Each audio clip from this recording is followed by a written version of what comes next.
Welcome back, System Unfiltered, Stephen Lee. Richie Ng? Hey, what do you want to talk about today? You want to talk about the lady who got burned on the subway? Yeah. Okay, what do you know about that? Well, I seen on the news, like, y'all got me looking at news now. Yeah, Yeah, I'm baby. beginning to watch the news, and it's crazy how, like, nobody went to go help the lady. Right, But everybody was filming it. right. And then they had a police officer standing there looking all I fidgety. saw that. Is that real? Like the cop was I don't standing know. just watching her get burned. All right, as an ex-cop, right? Uh huh. You're a sergeant, I right? would have took action.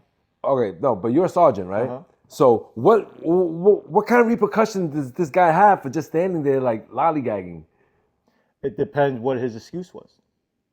What kind of excuse can you have? Because as a police officer, they always tell you um, it all depends on how you articulate it, right? Hmm. So it's like, let's say I stop you, right? And I'm tapping you down and stuff, and then I found a gun in your waistband, right? They can be like, all right, what's your reason for stopping him? Be like, oh, I was watching him because he looked kind of suspicious, right? Like he was doing something. I was watching him. He's known for having guns and stuff, right? Known for carrying guns. So I was watching him, and then I saw an outline of a hard object sticking out of his shirt. So, you know, it gave me the suspicion that reasonable suspicion that you had a gun. So I came and tapped you down, and then once I patted you down, that's a frisk. That's not a search, right? A search. So the difference between a frisk and a search. A frisk is a pat down, Yeah. right? They grab your pockets, they squeeze it. It's a pat down, right? They're looking for hard objects that can potentially be a weapon. Yes. They can't pat down for drugs because you can't tell if it's drugs or not, right? They're patting down for weapons. Once they feel that, oh, it's a hard object, it's a weapon, then they go in your pocket and retrieve it for their own safety, right? okay. Because the point of that is I need to make the situation safe before I continue my conversation with you. I'm not just gonna run up on you and think that you have a gun on you and just start talking to you, and then you take out the gun and shoot me, right? Doesn't make any sense. So I'm gonna pat you down for my safety. Boom, boom, boom. All right, you good. All right, what's up? The reason why I pat you down is because I saw an object on your shirt, blah blah blah, and stuff like that, and whatever. You're gonna tell me go fuck myself, and then just walk away, right? After that, if there's no gun. But if there is a gun, then that's how I articulate it in court, right? I'd be like, look, I saw an outline of a hard object around his waistband, whatever. I pat him down, and he had a gun. That's how you articulate it. So if he's like on the train and he was outside the train, right? I think I saw. Yeah, he was outside the train. He But could've said- he watched the guy fan the flame. I seen that. The Really? the scumbag, the person that set that woman on fire was fanning the flames behind her like this. At first I thought they were trying to put it out. Right. But then upon further investigation, that's the guy that set her on fire. Upon further investigation. I'm watching too much news. Oh, I'm telling you, like I'm what's watching this too much cop news. talk here? I know, like I got that Oh. from the news and these cop shows I've been watching because of you. But yeah, so he was actually there when the perpetrator Right. was. What I would have doing that. done was obviously inform the conductor, all right, or the person that's driving the train or whatever, right? Let them know, stop the train, leave the doors open, instructor to get on the floor and start rolling on the floor, right? Then I honestly don't think she could hear you. no, No, because too zoned out from the fire. I spoke to a few of my friends about this, and they're like, "Why does Shane fall down? Stop, drop, and roll. You learned that as a kid, bro." If you think about it, pain blocks all your senses out. Like you're not thinking straight. Like I've been in pain before, where I wanted to put my head through a window just to stop the pain, right? So I feel like, and with the being engulfed in the flame, you can't really hear nothing, and your body goes into shock. Right. Because Or- the video I seen, she was standing up.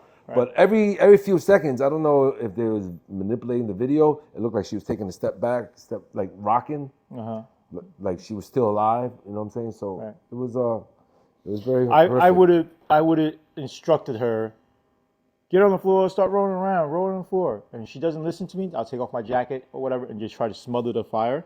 And roll with her. No, and tackle her to the floor and then tell her roll, roll, roll. Like wake her up because she's probably zoned out from the trauma. Yeah, and the adrenaline. And then the guy I would try to handcuff real quick to like the pole or something, and then this way I could help her out, and then get back to him and arrest him and secure him. But was the cop alone? He was alone. I only saw one cop. He was alone. Now this comes to my second question, right? Because me and my friends, we was having discussions about this. Right. I said that I would have rocked the perp. You would have knocked him out. I would knock him out. Uh-huh.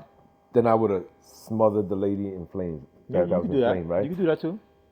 And somebody bring up that I could get arrested for that because for assaulting the arsonist, for assaulting him. Oh, you're saying as a civilian? As a civilian, yeah. I'm talking about just me being there. Like if I was on that train, I feel like my initial instinct would be to rock the dude that's doing the thing of setting the lady on fire. Well, if he's fanning her, yeah, you can knock him out because he's causing further harm to her.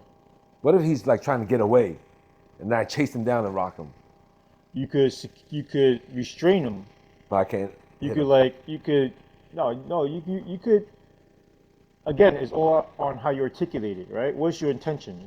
You're knocking him out just to knock him out because he's an asshole? No. Or you're knocking him out to secure him onto the floor and make it a safe situation? To make sure he doesn't do further damage to the lady. Then that's fine.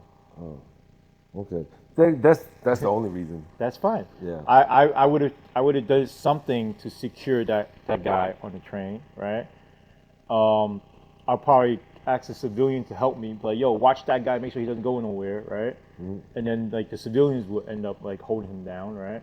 And then my main priority is the lady burning. Oh yeah. Because like, who cares if I catch the guy? If I catch the guy, right? He's gonna get caught regardless. Yeah, right.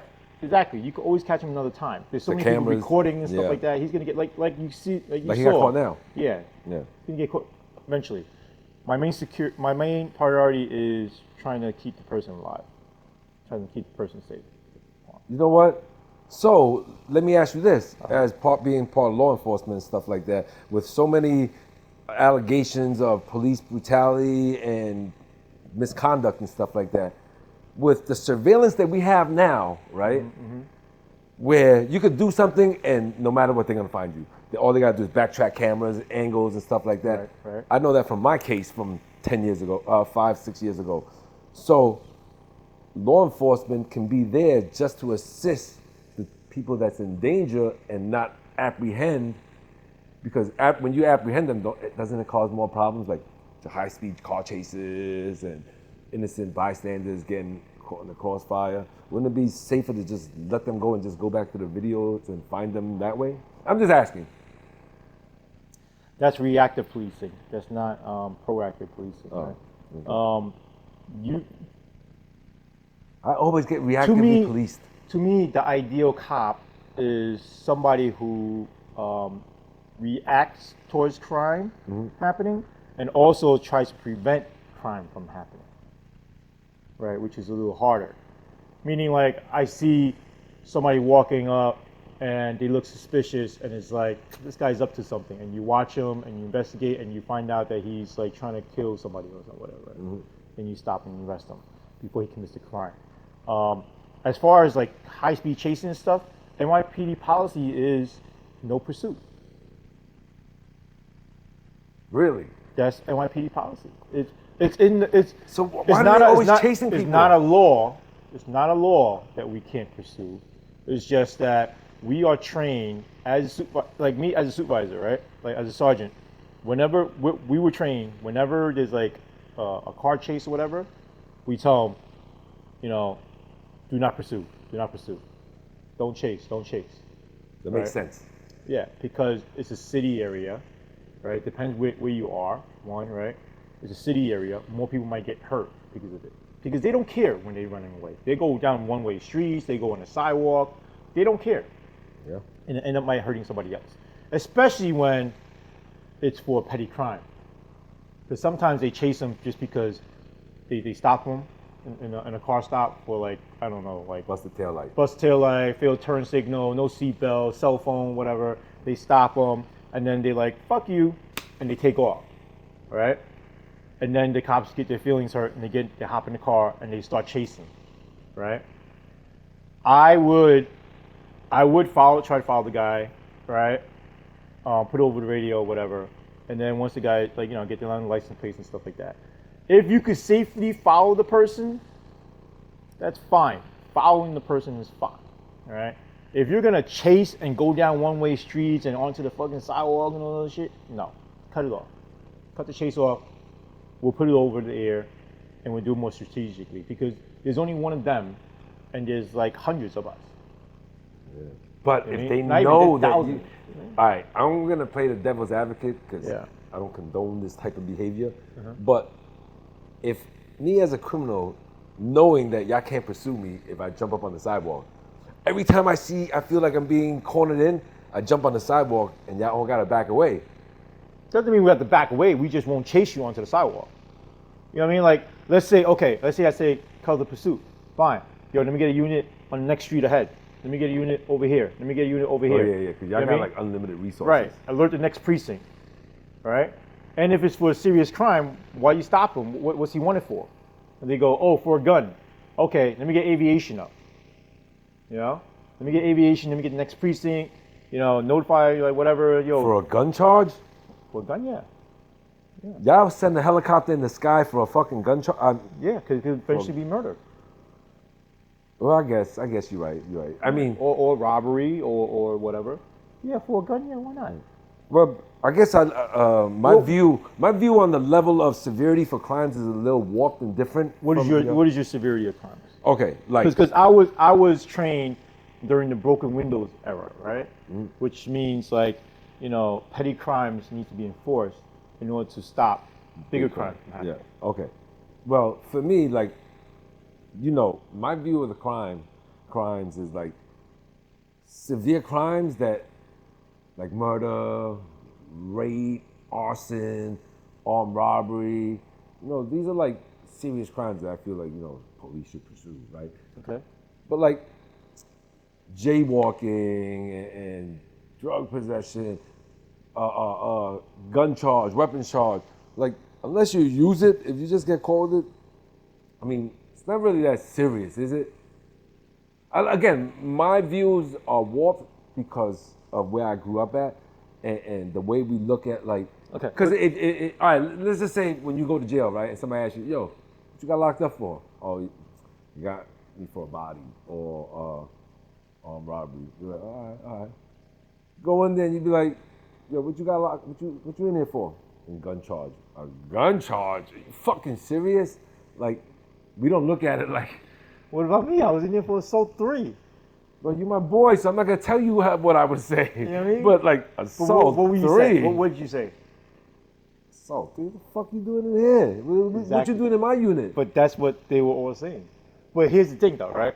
No, I don't agree with that. I think it should be enforced, though, right? Of course, it should be enforced. I'm just saying my view is warped. Right. Well, it shouldn't be to the point where it's getting blown out of proportion. People are getting hurt because of it, right? Meaning, like, you see people hanging out in the corner selling drugs and stuff like that, or setting up shop inside a laundromat or bodega or whatever and stuff like that.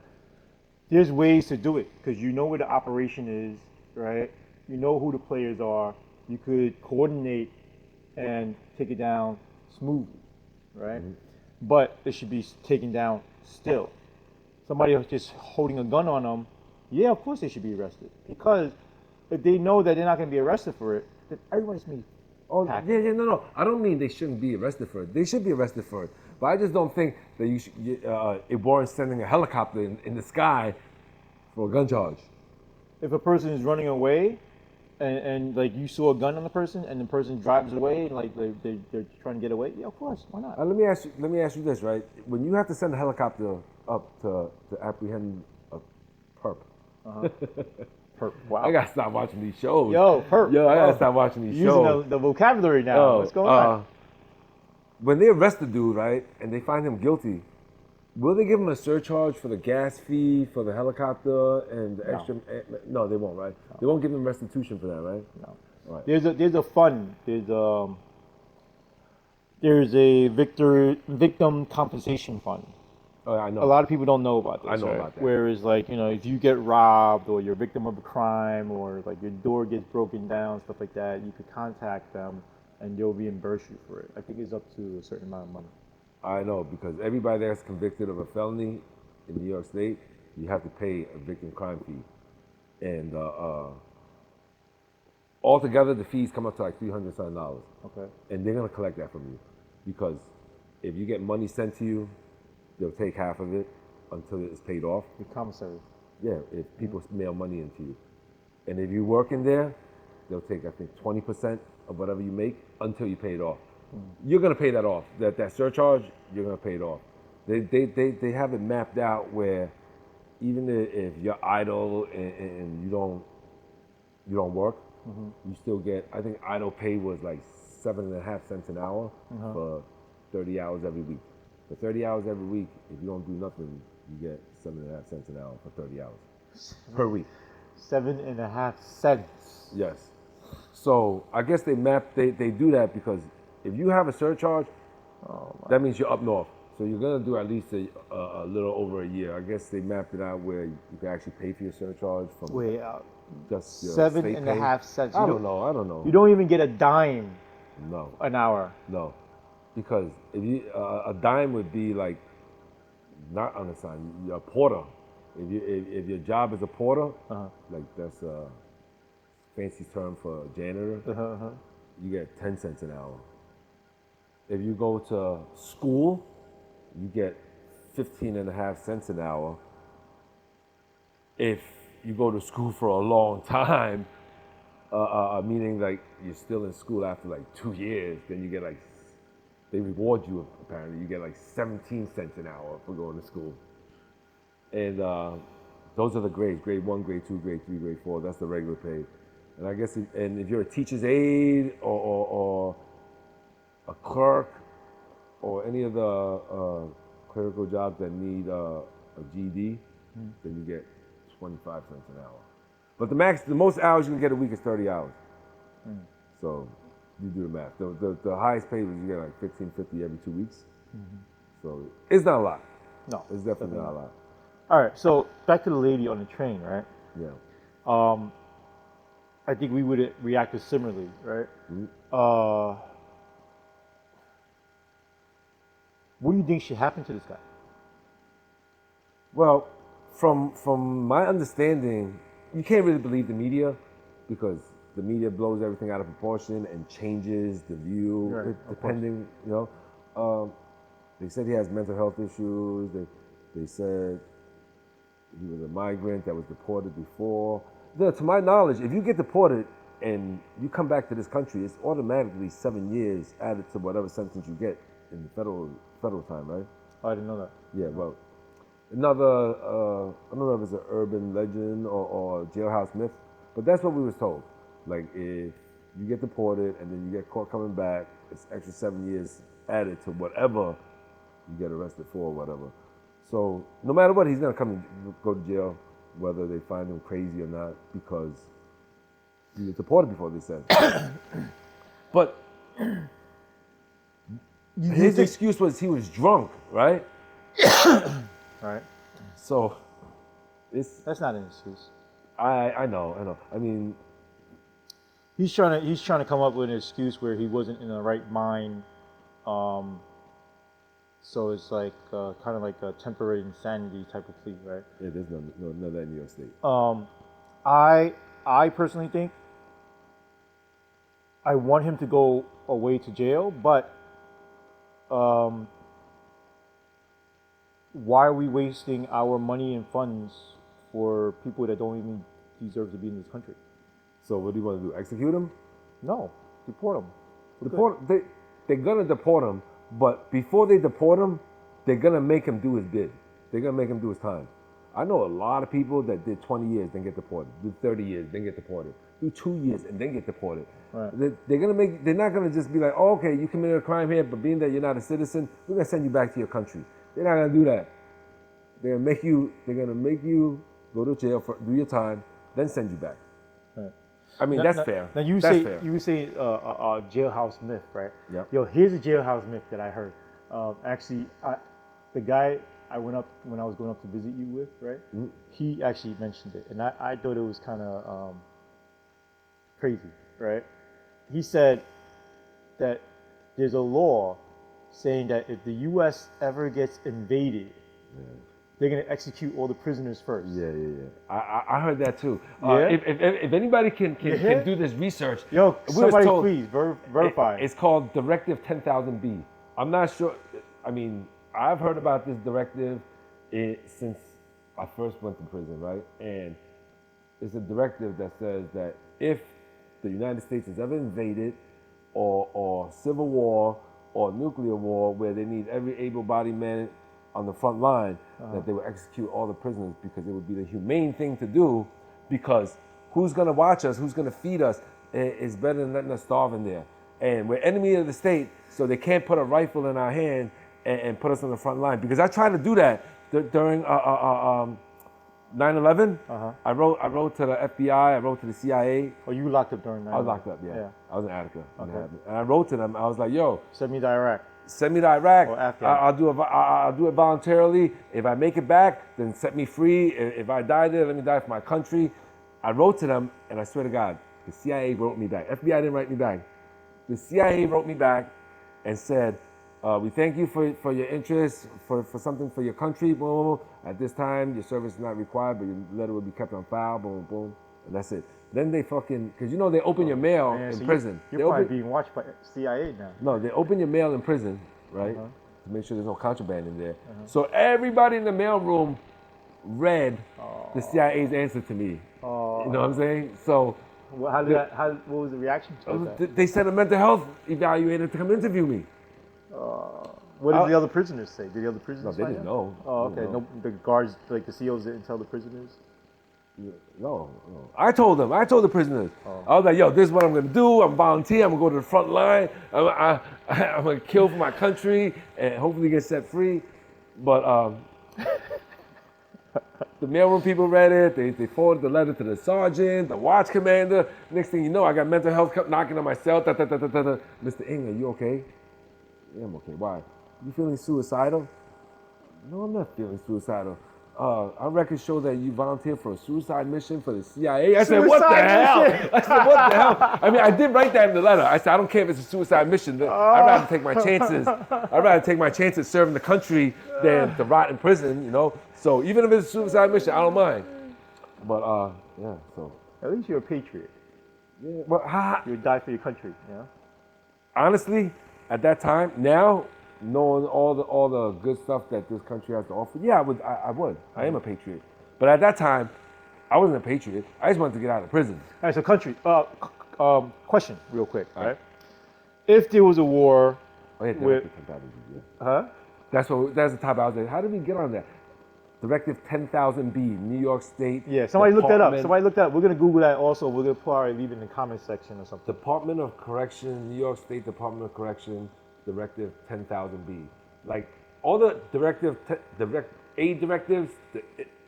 prisoners are allowed to see along with staff. B directive is only available to the staff I. So when I was in there, I looked up all the directives and it only went to 00000 to 9,999. So there is no 10,000 A and B. It might be classified. It might be a secret. They might not show it to us. We can't see B stuff anyway. We can't see B stuff anyway in the law library. Okay. A staff would have to take it out from their rule, handbook, whatever. But we don't have access to any B directives. So it's like an administrative guide. It's an administrative directive. Yeah. So, I mean, I'm pretty sure they're not going to put it in the law library and say, hey, if the country ever gets invaded or we go to war, we're going to execute all y'all. Dudes would be like, yo, every time, watch the news. The minute we get invaded, I'm not going to be a victim, man. I'm going out swinging. I mean, we're gonna have to look that up. We're gonna look it up. I totally forgot about that until you bring it up. Yeah. I mean, I've been hearing it for like 30-something years, but I've never actually seen it. Of course not. No, but like I said, I used to be. U.S. has never been invaded. No, I used to be the clerk. Right. Oh, jail. You mean looking it up? Yeah. Like if I see like B files, if I see ain't nobody around, I'm looking. You know what's the funny thing, man? I wanted to ask somebody inside too, right? And I was like, when I was in there, I wasn't even thinking about that shit. No, the people that you was around don't know nothing about shit like that. Right. Because they're all waiting to go upstate. Unless they've been upstate before, whatever. Then No, a lot of them been upstate before. Yeah. And they were able to name all the upstate jails and stuff like that.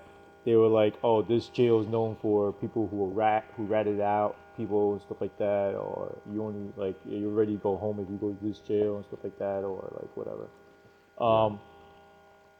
But yeah, I wanted to ask about that. I thought, you know, I guess it's a true rumor. Right? I mean, somebody told me. I'm gonna Google it. And more people, a lot of people have told me about it. But you know what? In hindsight, all the people that told me about it were all like conspiracy nuts, and they was like borderline. All right, so we're gonna look it up and we're gonna put it in the details section. All right, we wind it back. So this whole thing with the subway, right? The lady being burned and stuff. Like you see all this stuff happening, right? People getting pushed onto the tracks, people getting stabbed on the train, people getting burned on the train. There's more like shootings happening too. Like I seen like maybe 2 different videos where like there was an active shooter and everybody had to get down the train and stuff. Right? I can do that. So all this stuff happening. What is your honest opinion? Is crime up or down in the train?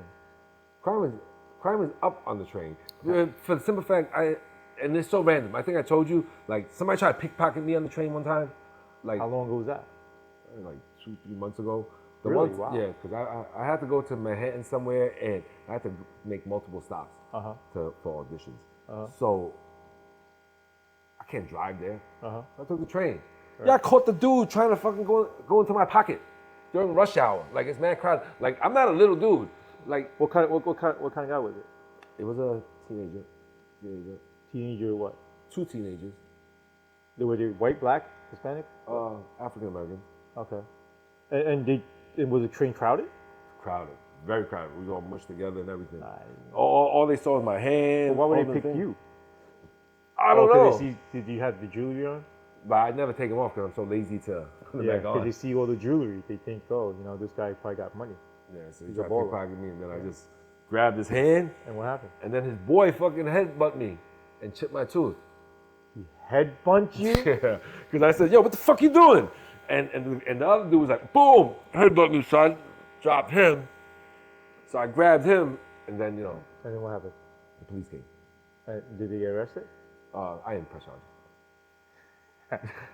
What a nice guy. No, not that a nice guy, but, you know, like, I didn't know my tooth was chipped at the time. Oh, Disclaimer, I didn't know my tooth was chipped. If I knew my tooth was chipped, I might have, no, I still wouldn't. I mean, they was young, you know what I'm saying? How old did they look? Oh, 17, 18, 19, 20, 21. They're adults. Of course they're adults, but... And you never know, they might be